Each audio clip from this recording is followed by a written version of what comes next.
welcome back to Inside Horror, Episode 2. I'm Elric Kane, your host. We have a really exciting show today. We will be talking to one of the screenwriters of the original Jaws, also Jaws 2 and Jaws 3D, The Revenge, but not the Michael Caine Jaws that we do not speak of. Carl Gottlieb will be in the studio with us. Actually, kind of like that Michael Caine Jaws. And joining me, as always, are my co-hosts, Stacey Layne Wilson. Hello, I am indeed joining Elric, as you can see. How did you get there on the couch? This is unusual. It's amazing. Well, they actually wheeled me over here. No, I don't actually let my feet touch the ground. That's good. That's good. How was your week in horror? My week in horror was absolutely fun, fantastic, and freaky. I got to see Hotel Transylvania, which is actually better than I thought it would be because I'm really not an Adam Sandler fan. I don't usually like animated films, but it kind of reminded me a little bit of Mad Monster Party. Remember that one from the 60s? Yeah. Then I got to see Looper and interview Ryan Johnson and Joseph Gordon-Levitt, and it's a very good. It's a very gory science fiction time travel. Yeah, so horror fans will love it. Oh, cool. Yeah. And joining us, as always, in the corner is our friend Rebekah McKendry from Fangoria. Greetings, Elric and Staci, and our horror fans out there. Greetings to you. Yeah, how you doing? Do you want to tell them why I'm wearing this t-shirt? So Elric is wearing this bitch and spider baby t-shirt. t-shirt. Yeah, check it out. Because, and I am super, super psyched about this, and I already got my tickets, the Academy, as in like the cool people who do the Oscars, have got a restored print of Spider Baby that they will be screening on September 29th. Tickets are only $5. That's insane. And I've already got my tickets. This is awesome. They're following it up with a screening of Carnival of Souls, which, is that also a new print? Oh, yeah. That's the whole point. Yeah, they're both pristine prints. Wow, that's a great deal. Is it not? And it's at the Linwood Dunn Theater in L.A., and that's like a great night of horror right there. Like that's and just Jack my Hill. ideal Jack night. Hill will be there. The director, Jack Hill, will be in person. So, and he doesn't live in L.A. anymore, so that's a special event. Him coming in for it. Great director. Yeah, that is awesome. So I'm very psyched about it, and I hope to see all of you there. And we also went to the Universal Horror Nights opening awards ceremony, but we also got to do all the mazes. And to give you a quick idea of what we thought of the mazes, so you can decide whether it's worth however much it costs the regular human, $25 or something. The regular we human. We go free. That's why we do this. We do this for those bar. free Food of course, and we booze. loved it. Yeah. No. But what did you guys think of the various mazes compared to last year? Oh, I thought they were improved over last year. The Alice Cooper maze was my favorite this year. I thought it was really fantastic. They had you wear these, like, they're not really 3D glasses. What were they, Elric? Do you know? I thought they were. No, they weren't 3D. really 3D. They weren't like the anaglyph, but they were really cool. Yeah, it was very well done. And Alice Cooper was actually there at the ceremony, so got to meet him. And the couple in front of me weren't wearing the glasses. they weren't. And they were just complaining the whole way. This is lame, and you're just like, sorry, guys. Well, I thought that They was didn't follow directions. Yeah, exactly. The La Lorna Who were one they? was good last year. It was one of the best ones. And this year I thought it was even better. I thought that one was really good. I didn't get to go through that one, but I did do the Texas Chainsaw Massacre one, which was terrific. That was a lot of fun, yeah. And what else? One of your coworkers, Becca, was on there. Yes. Our Fangoria intern, now turned staff photographer, is part of the Texas Chainsaw Massacre. So when you see the hitchhiker, just, tweak him. Can we get a That's name Yeah, shout out? give him a tickle. John Humphreys. Yeah, he's terrific. You were a great hitchhiker. My favorite one was definitely the Silent Hill house. Oh, that was a good That one. was cool. I'm a sucker for that video game. I used to spend many nights in college staying up really late playing it endlessly.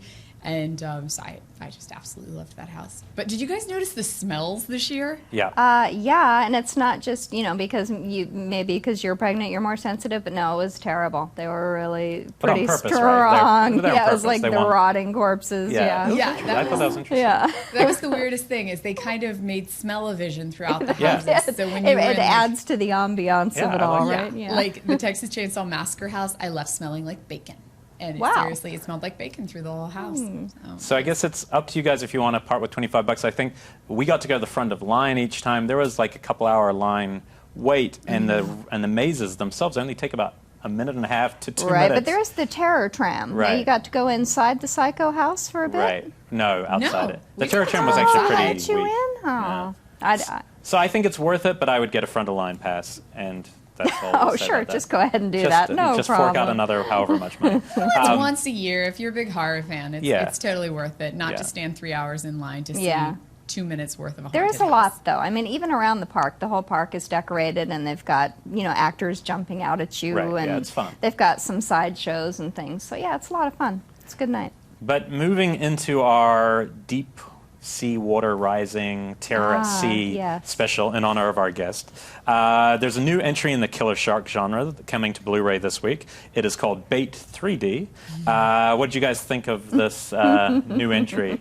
We don't have enough killer shark movies. Well, actually, I do have a 3D television set cool. and the glasses, so perhaps I enjoyed it a bit more than you did. Who's to say? I don't love it. I don't know. I mean, yeah. But so I thought the 3D was really well done, and it was fun. And there's the puppy in peril. They've got the little, cutesy purse pet, Because that's why I go to with movies. the rich girl. I go to movies so I can see a cute puppy in peril. Yeah. Well, that's why I go. Yeah, exactly. You're showing your truth. Well, I don't know if people know what the concept, but the concept's about as insane as I've ever come across. It's literally a tsunami comes and basically fills a supermarket full of water and happens to have two great white sharks in there with the people in a supermarket. So the concept, hats off, because that's about as insane as I've ever come across. What do you think, Beck? I loved this movie. I am a sucker for shark movies. So pretty much anything like Sharks in Venice, Megalodon, Shark Attack Part 6. I've been there for every single one of them. So this is just another great addition to the oeuvre for me. So I absolutely loved it. So Yeah, Bait it's 3D, fun. if you dig sharks, go see it.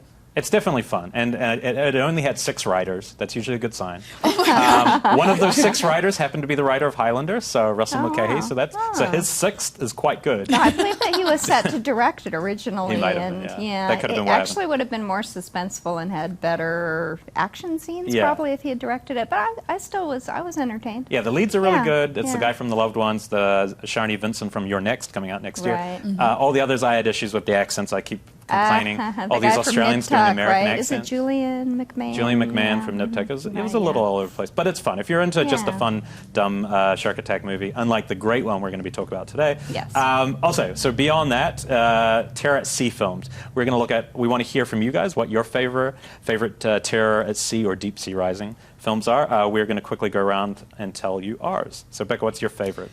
Well, mine is Dead Waters, which is also known as Dark Waters. This is an obscure 1993 horror film directed by Mario Bava. It's about a girl who travels to an isolated convent island only to find she's looking for her estranged mother who lived there.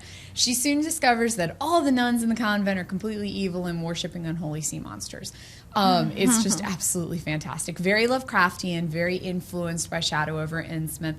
It was shot in Ukraine, which is very rare for a film. It was one of the first films shot in Ukraine post the political situation, and because the political situation was still going on, they had to pause a lot of the filming to catch up and, have tanks roll through and gunfire and things like that. But regardless, the movie turned out excellent. I also have to give a second place plug for Dagon. Dagon is also based off Shadow over Innsmouth by H.P. Lovecraft. This is not the most popular of Stuart Gordon's fare, but it's definitely my fave. It came out in 2001. It's got some amazing effects in it. It's got some really campy moments too, but overall, if you're an H.P. Lovecraft fan, you have to check this out. In my opinion, it's one of the most true to his actual story. Weird fish people. Lots Weird of weird fish people. Lots of them. I like weird fish people. What about you? Do you like weird fish people? No. Oh. Well, this is going to be fun. All right, what about you? What's your pick? My pick for the best deep sea horror film is The Abyss.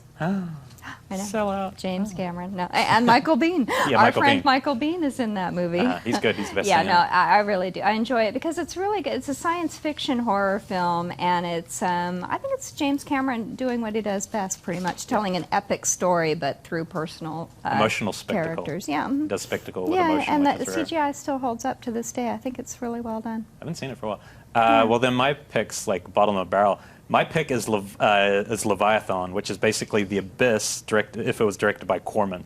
So it's like the B-movie version of that. I don't even know if I love this movie, but I do like it a lot. It's a lot of fun every time it's on. It has the best actor who's not Sam Neill on the planet, Peter Weller. Peter Weller, who's played RoboCop, and William S. Burroughs in Naked Lunch.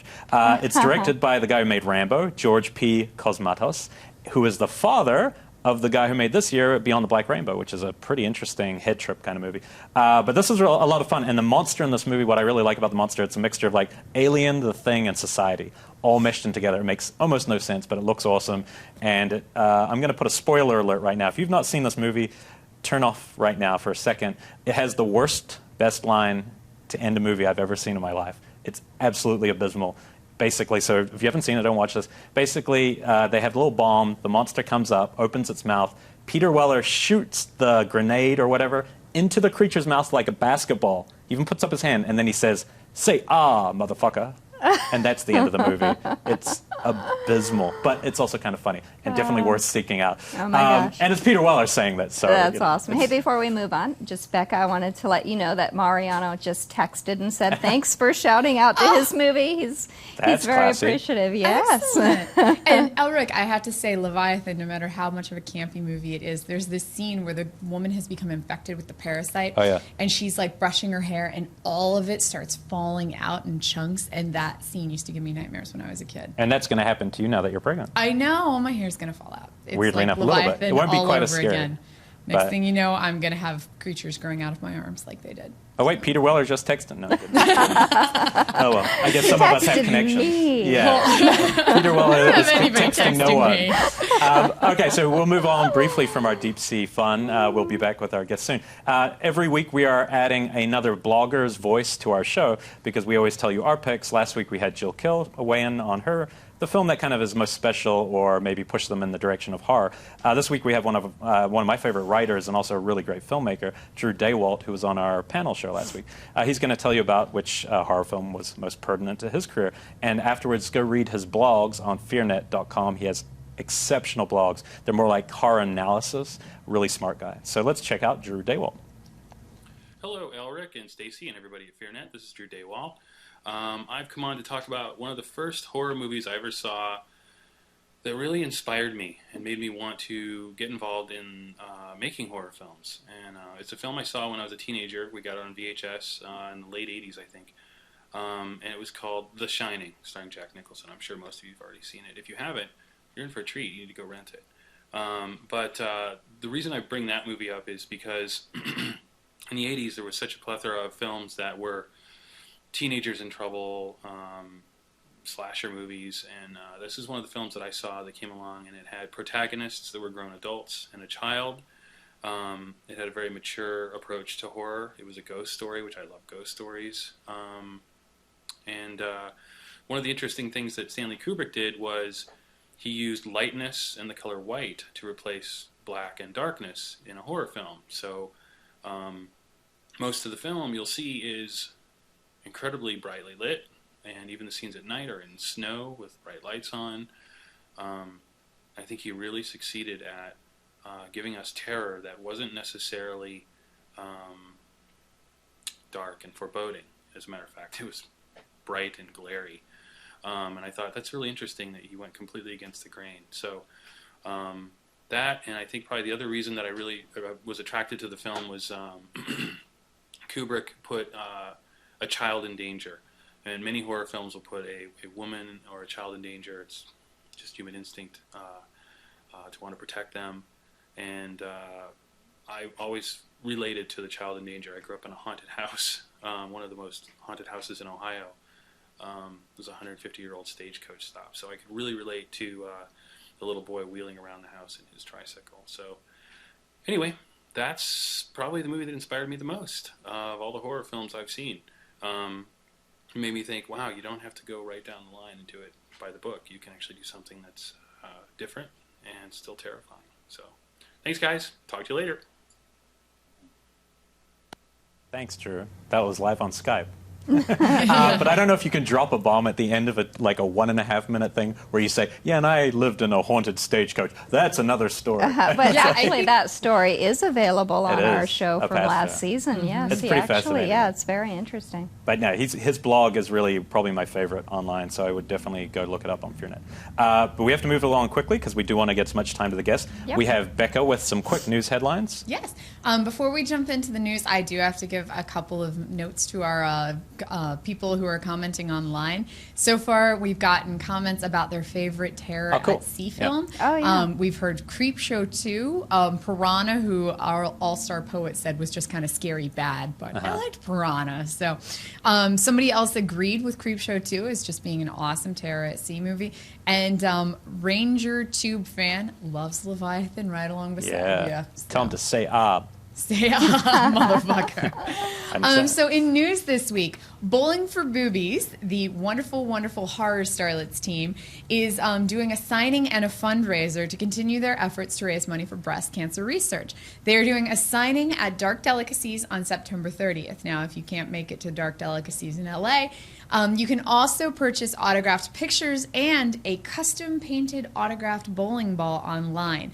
This group is managed by horror journalist Sean Decker, and it contains horror starlets such as Serena Vincent from Cabin Fever and Ashlyn Yenny from the Human Centipede films. For more info, check out dreadcentral.com.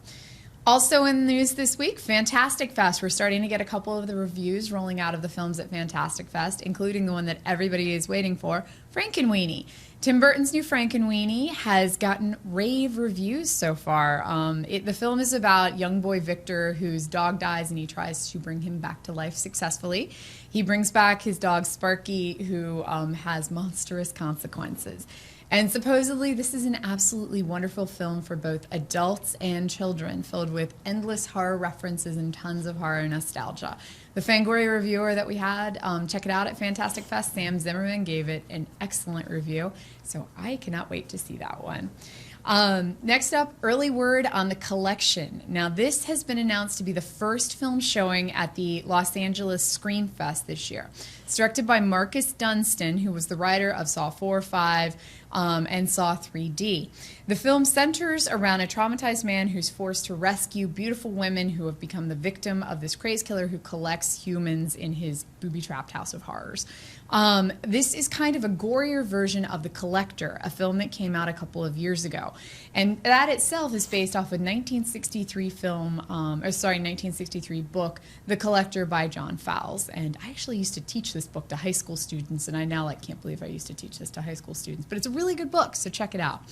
Last in news this week, we have Texas Chainsaw Massacre 3D. The trailer hit the internet, and fans are giving mixed reviews. This one is directed by John Lusenhop, who is a relatively unknown director, especially to the horror scene. This one is due to hit theaters in January 2013 from Lionsgate. This is supposedly a sequel to the 1974 original film.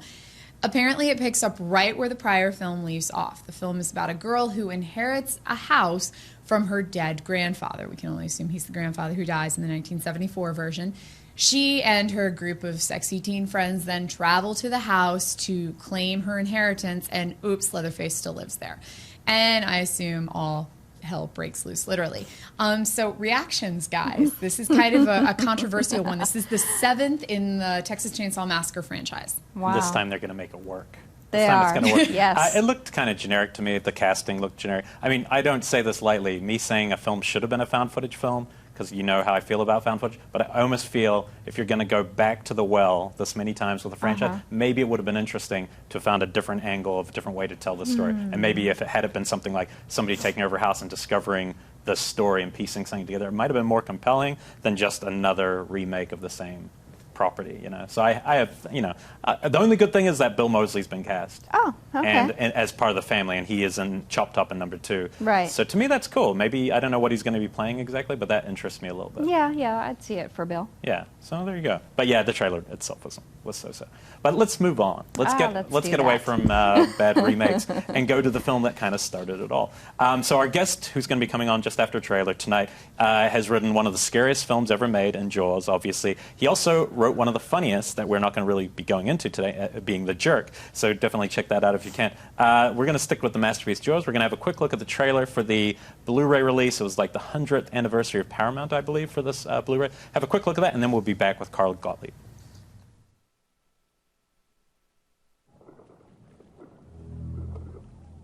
What we are dealing with here is a perfect engine. An eating machine. A great white shark. A stake to claim in the waters off Amity Island. You yell barracuda. Everybody says, huh? What? You yell shark. We've got a panic on our hands on the 4th of July. This shark, swallow you whole. You ever have one do this before? No. He's trying to run!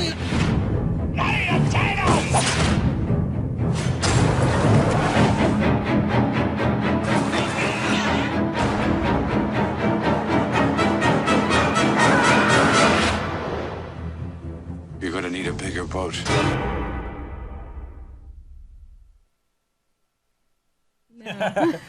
So welcome, Carl. Welcome to the show. I was going to ask something I think I know the answer to, but I'm going to ask anyway. What's the first thing fans of the film say to you when they meet you for the first time? For 37 years.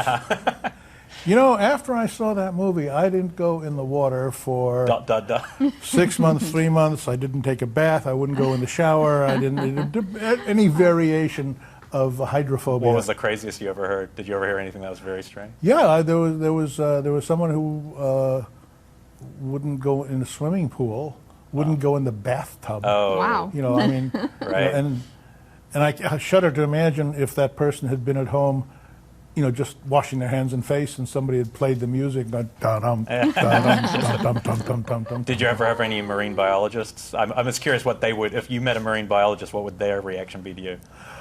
That would be different, right? Well, what I do, and what Peter Benchley was doing in the last 20 years of his life, is kind of apologizing to the shark population of the world because they've been overfished and overkilled, slaughtered, and we really know very little about great whites, and they're not so bad. It's just their job to bite stuff, you know. And they don't like us. I mean, the reason there are survivors of great white shark attacks, surfers. Because a wetsuit kind of looks like a seal, which is their favorite food. But then they bite and they taste neoprene, and like any of us, you know, if you're biting into a chocolate bar and you get rubber instead, you go, oh. So if they're similar like taste buds. Yeah, the shark goes, yeah, this is not seal. Right. But in movies, it's always the blood, right? If there's any blood, if there's any blood in the water, it attracts them. And that's the unfortunate thing. If they do break the skin and draw some blood, then they go, wait a second. This may not be seal, but it's blood. Right. And I like that, you know. And you know. Interesting. Well, Elric won't let me ask you about the jerk, so my next question is... He hates those cans. I know, that's my favorite. Isn't it everybody's? Now, so how did you become involved in writing Jaws? Was Peter Benchley not meant to do the screenplay? He did a first draft. Okay. It was part of his book deal was to write a first draft. It was a way of making more money. Really? And then a writer named Howard Sackler wrote an intervening draft after Benchley, and then I rewrote Sackler's draft. And the way I got the job was I was a friend of Steven Spielberg's. We had the same agent. We used to go out and pitch together. And we'd lose the job frequently because Steven's agent insisted that if we sold anything, Steven would be locked in to direct, and nobody would take that chance. So we pitched a few projects around town. I acted in a few of his television movies, and he asked me to act in Jaws. I had what was once a pretty good part, and then when I rewrote it, I had to write myself out because my character was redundant. Right, you must be like the first writer to ever, or actor turned writer to write themselves out of a movie. It was the most painful thing I've ever done as a writer. It was to take this pretty nice part, and if you look at the original release prints, I have equal billing with Murray Hamilton, Lorraine Gary, and Carl Gottlieb. Oh, wow. You know, it's on that same title card. But for the good of the movie, I had to. Meadows had to go. That's well, people do know of Steven Spielberg now as the eminent Steven Spielberg. Back then, I mean, what was it like to work with him? Well, then he was the new kid in town. He was, you know, now he had done smart. Duel before this. He had done right? Duel and Sugarland Express, Right. which I remind people. They say, "Well, it was a bomb. It tanked." I say, Pauline Kael in the New Yorker said it was the most astonishing debut film by a director since Citizen Kane. Wow. You know, and it didn't sell any tickets, but people, Right. Back then you got a second chance to. Yeah, and he was already preparing Jaws, as Sugarland wrapped, and Jaws was his next project. And I was going to come along as an actor just to do some improvisation and add some comedy to it, and then one thing led to another, and I met the producers, and I wrote a long memo about it. And I said in the memo, I have this yellowing piece of paper that says, if we do our jobs right, people will feel about swimming in the ocean the way they felt about taking a shower after Psycho. Oh, and as prophetic. it turns out, Yeah. in AFI's 100 best horror films, it's Psycho, and then The Fish. Or having their next exorcism. They're the three films, Yeah. but that's a less common routine. What was the biggest difference between Benchley's script to the final script? Well, Benchley's and the other intervening scripts were much more conventional, heroic, men against the sea, man versus creature. There was a long subplot in the novel, two subplots that we eliminated. One was an oceanographer has an affair with the police chief's wife. Oh, wow. That would have complicated things. Very and the mayor of the town had an involvement with mafia real estate investors, and he needed to keep the town operational to satisfy his investors in a real estate development. It's a lot of extraneous stuff that works in a novel, right? But in a movie, the best source material for movies is usually a short story or a novella. In novels, there's a lot to take out. We have a question that just came in from our chat. Peter Stahl wants to know, how soon into the script development was it decided to change Matt Cooper's, from the way that Matt Cooper is depicted in the book to the oceanographer role? It was, when I came on board, we hadn't yet cast Hooper. It was 3 weeks before principal photography. We hadn't cast Hooper yet, and Dreyfuss had turned it down once, but he was a friend of mine also. I knew him and Steve, and I said, well, let's get him up to Boston and talk to him again and tell him there's going to be some comedy in the film, and we're rewriting it. And up until that point, the central casting choice was Jan Michael Vincent for the oceanographer. Totally different movie. Too masculine. Mr. Studley. Yeah. And we changed it when Dreyfuss walked in the room wearing basically the outfit he wears in the movie, the rimless glasses, the scruffy beard, the jeans and a watch cap. And we walked in and we said, don't change a thing. Wow. And then we had to talk him into being in the movie. Oh, that's neat. So you come from, acting and comedy and the light. So so how did this inform your work with Jaws though? Because well, serious originally stuff. I was just going to kind of add a few jokes and make it kind of more human. Add some humanity to the characters, because they were kind of cardboard hero cutouts. But as we got into the rewrite, and Stephen and I were working in very close collaboration, we shared a house, so we would talk about the film over meals and, meet at the refrigerator at 1 in the morning and talk about the movie. We worked very closely together, and as it turned out, what was needed, and the thing that I think works for the movie in retrospect, is the humanity of the characters, the fact that they have a sense of humor, that there are jokes. Some of the biggest screams in the movie are on laugh lines.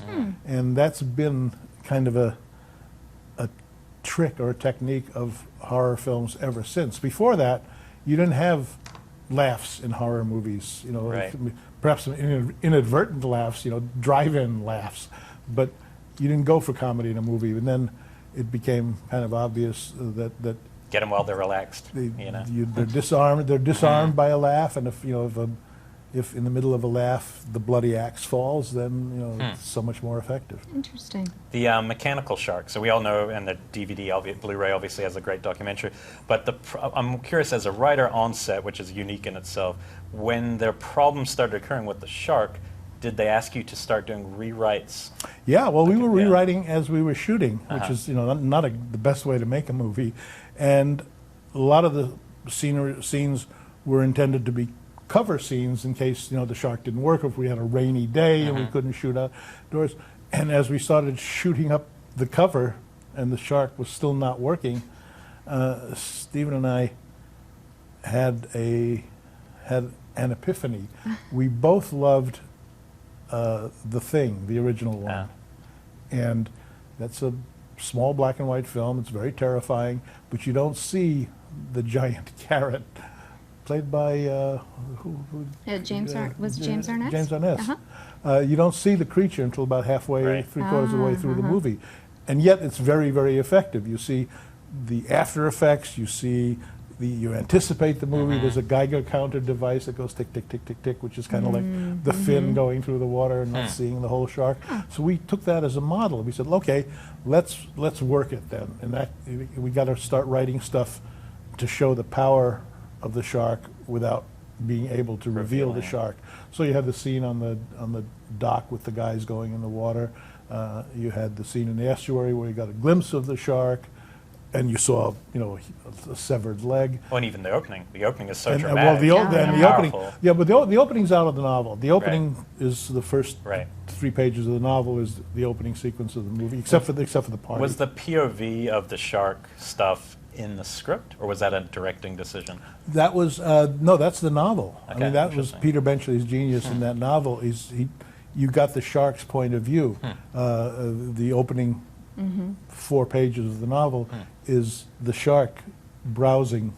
Elric has this thing about not reading the novel not on horror movies. I've read the novel. I can't go back. I agree. That's fantastic. I was too busy reading Orca. Really, Now that's a movie. I do have a question though now, which is not in the novel and wasn't in the script, which is of course Roy Scheider's famous "You're going to need a bigger boat" improvisation. We've gone round and round on that. When the Writers Guild did a campaign about who wrote that, and they had billboards around town with memorable lines of dialogue. Right. What we have here is failure to communicate. Frankly, Scarlet, I don't give a damn. All the classic lines. They were going to include, "You're going to need a bigger boat." And I said, geez, I'm not really comfortable with that because I don't remember writing it. I think Roy may have ad-libbed it while they were out on the ocean. And then I saw a documentary in which somebody asked Roy about that line, and he said, "Oh, Carl wrote that. That was in the script."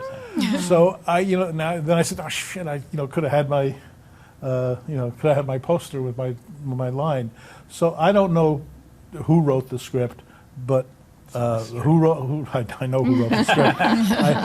I don't know who wrote that line, except that I take the point of view, and for all writers, that if you create a character that the actor inhabits completely, then the actor, when they're ad-libbing or compelled to invent something on the spot, or they forget a line and have to say something, if you've done a good job writing all their other dialogue, they'll ad-lib in character. They'll ad-lib what you would have written if Just you had thought about it, or if you had been chatting about it in the dressing room. You'd go, "Yeah, well, why don't you say this?" And I think that's how the line found its way into the movie. Yeah, that makes sense. I was curious if when you're researching sharks, because I know afterwards we'll talk about the sequels briefly, but in all that research of the great whites, did you come across anything that seemed like this could, even something like this could ever really happen with a kind of a predatorial shark? In 1916, in Cape May, New Jersey, a shark terrorized the beach town, ate 4 people, actually swam upriver a couple of miles into fresh water and ate somebody, and they hired somebody to come out and kill it. And it was a true story, and somebody's actually made a low-budget movie about that. And it was Benchley's inspiration.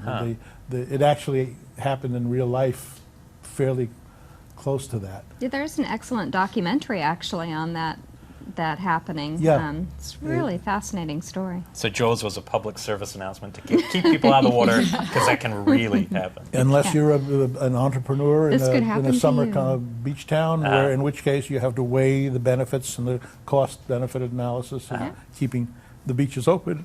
Which was one of the great things about losing a few tourists. It does create that ticking clock in that film, which is great.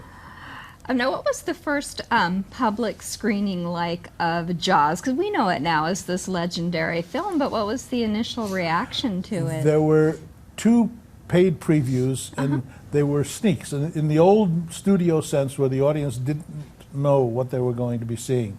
This is sneak preview Hollywood film, one in Dallas and one down in Lakewood in Orange County. And they were on Friday and a Saturday night. Friday night in Dallas, they didn't take the writer, but the executives went and Stephen went, and it played brilliantly.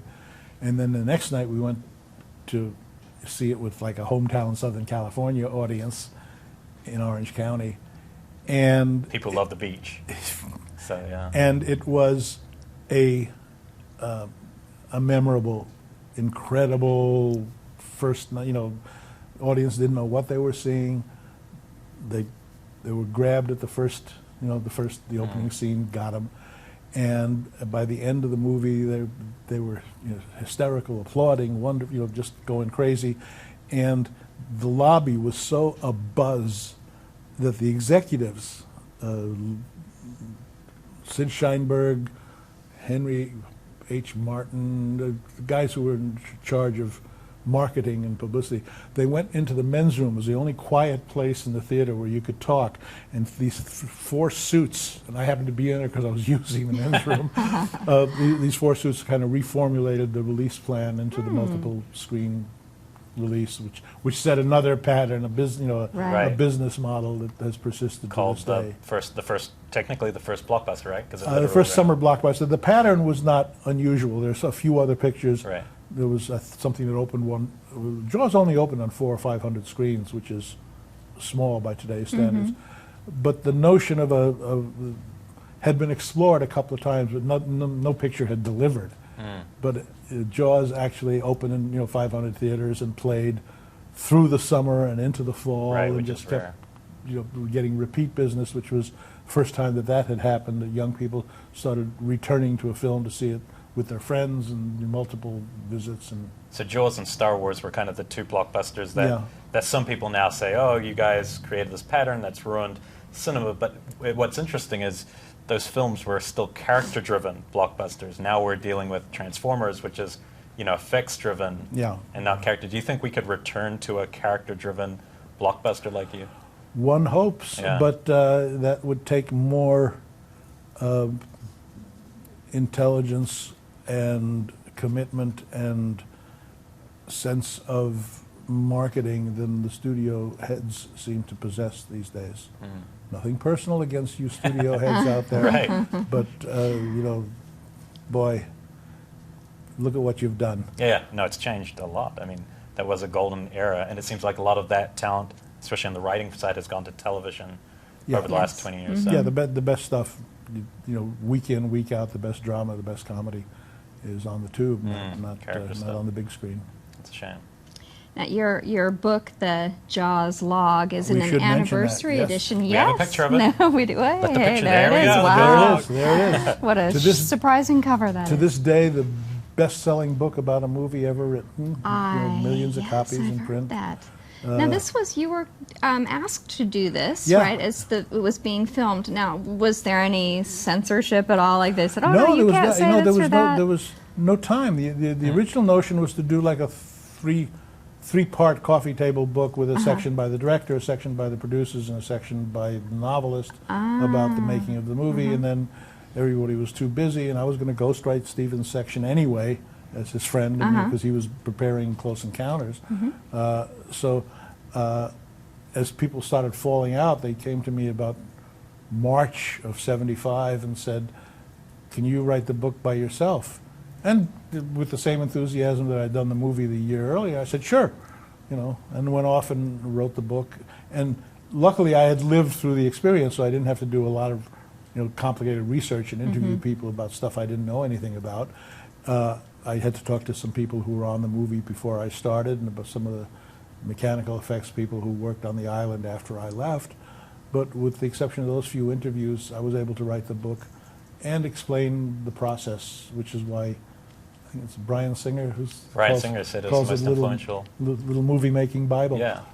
Were there things they were worried or enriched once the book came out? Were they worried about getting out there like that it might hurt the film? Like, I know there was a lot about Dreyfus and shore tension or about the mechanical shark. I mean, no, everybody was much more relaxed in those days. I mean, it was, and the book was coming out. It was relatively new marketing ploy. It was not something that they did for every movie. It was part of the inventiveness of the release strategy for Jaws, that let's do a book also.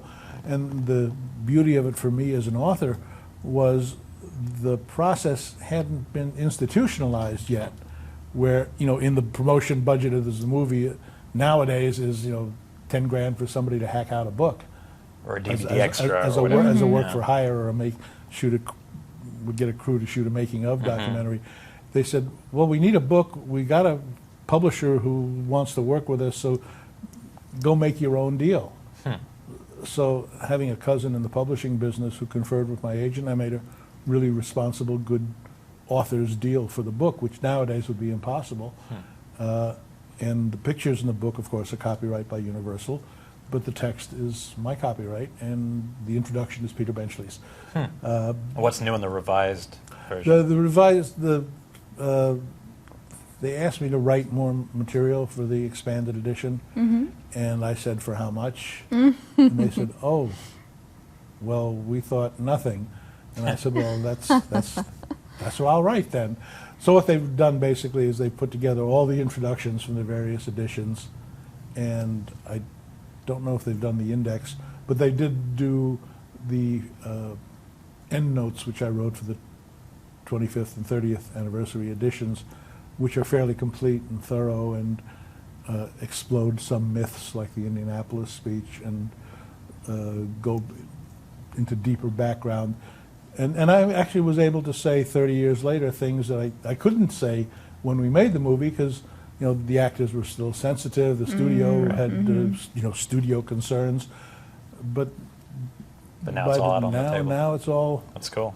Water under the shark. Let's make sure, Becca, do we have any more questions from the chat before we don't want to run out of time? We've had a ton of questions rolling in on the chat. Question from Most Ziggy. I probably said that wrong. Have you seen any of the Jaws ripoffs? And there's a ton. I would say that if there's a movie out there that has inspired ripoffs, that Jaws is definitely the king of that. Specifically, the Bollywood one, or even the 70s X-rated spoof Gums. Ooh. No, I wrote Jaws 2 and Jaws 3D under the same circumstances. They got in trouble. They asked me 3 weeks, 4 weeks before shooting or during shooting to come in and Why wouldn't help. they have hired you for Jaws 2 straight away? They were, dare I say it, they're both gone now, Zanuck and Brown. They were champions of studio stingy. They offered me the sequel for scale. Right. And I turned them down, and I said to my agent, they'll be back and it's going to cost them. Right. And They were, and they did, Yeah. and it did. And then I had nothing to do with Jaws 4.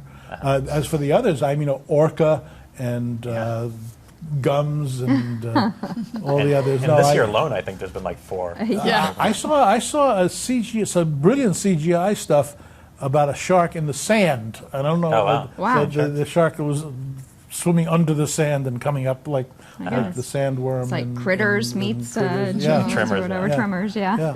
It was Too funny. But no, I don't have the patience to watch them. I can't. I've lived it.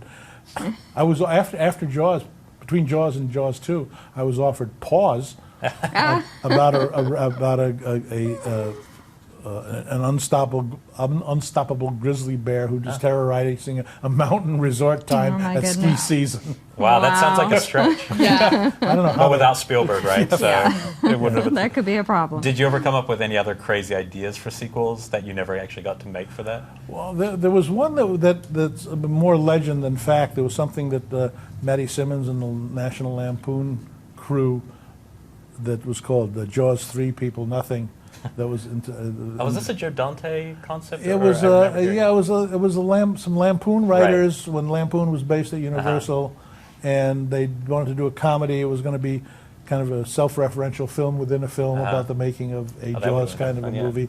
But I don't think it got beyond a, how shall I say, a semi-humorous treatment that was not knocked down flat out funny enough for the studio to make. And by that time, it was a franchise and an institution to be protected. Right, and the sequels almost, as they go on, spoof themselves without even being intentional, right? Yeah. When you get to a third of fourth of anything. Yeah. Interesting.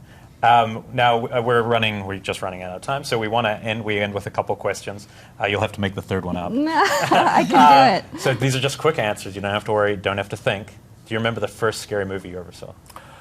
I was terrified by the bearded villain in Charlie Chaplin's The Gold Rush. Oh, yeah. Max Swain terrified me. I thought that was the most horrible person I'd ever seen. Good. What do you fear? Me? I don't want to say because it might materialize. It's like George Orwell's room, whatever that room was, where they do your worst fear and then they get it. So I don't publicize my especially worst not fear. live on TV. I'm not going to tell anybody. And the third question, which is going to come off the top of her head. Okay, so in a fight, who would win? Steve Martin or Steve Spielberg? Ooh. Probably Steve Martin. Oh. He's better coordinated. He's a juggler and a tap dancer. Oh. And a banjo player. That's right. On the other hand, Steven Spielberg is a crack shot. Yes. I didn't specify what kind of fight. Shot a fight. lot of clays, pigeons, and is very, very good at that. So if it was a gunfight, I'd give it to Spielberg. If it was mano a mano, cage wrestling, I think I would go with Steve Martin. I think we've solved one of the age-old debates today. Thanks so much for joining us. Steve versus Steve. Yeah, we can make this happen live on the stream. Thanks so much for joining us. Thank you. It's a film that never gets old, and I think people are always, it's got a mystery about it, like The Exorcist. There's only a handful of films. Yeah. You can get the book at Amazon right now? Amazon, Amazon or jawslog.com, which links to Amazon, so... Great. Any way you want to do it, it's out there. HarperCollins published it this time, and I think there's Amazon UK has it. So and the Blu-ray extra, you're part of the documentary too. Yes, I am a talking head all the way through. If you like watching me talk, if you haven't done enough tonight, then the Blu-ray has a lot of me. I'm in all the documentaries on it. So if you haven't had your Gottlieb fix. There's more out there. Go. Thanks so much for joining us. Next week, it's a shame we're out of time. Next week, we are doing a voyeurism double bill. We have the director of the new film Sinister, Scott Derrickson, on, and also joining us from Atlanta. He's in town for a couple of days. He directed one of the segments of VHS. His name is David Bruckner, and it's a brilliant segment. It's my favorite of the film. So definitely join. It's going to be a big show. Thanks for joining us, and for me and the girls, we'll see you next time. Good night, everybody.